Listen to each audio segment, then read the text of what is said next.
Jose Oliva is a 75-year-old El Paso Texan who served his country in the Vietnam War and then spent a career in state and federal law enforcement. The rest of my career was in law enforcement. I got promoted and got picked up as a special agent. I carry a weapon and a badge, and I completed my 25 years of government service. I'm done. I retired. In February of 2016, Jose had a scheduled dental appointment at his local VA hospital in El Paso, Texas. That day, he got in line like he had many times before. He placed his belongings in a bin to be x-rayed and was proceeding toward a metal detector. Just a normal day for me and a bunch of other veterans. We got in line.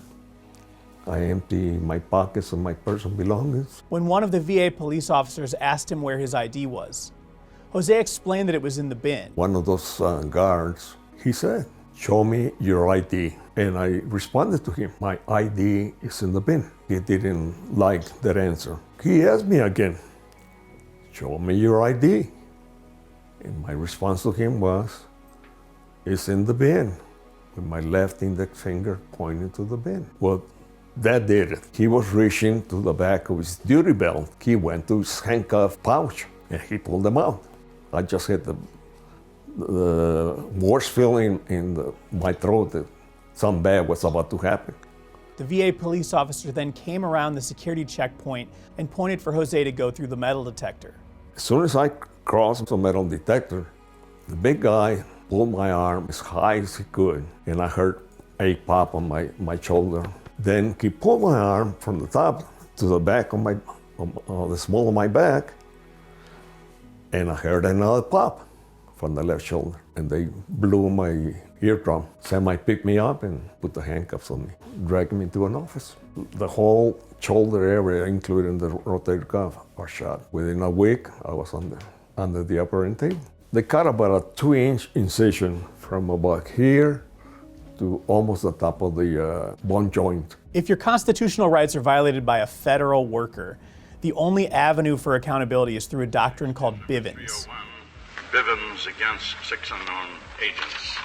Bivens refers to a U.S. Supreme Court case decided in 1971. In that case, Webster brought direct claims under the Fourth Amendment of the U.S. Constitution against the agents, and the U.S. Supreme Court allowed those claims to go forward.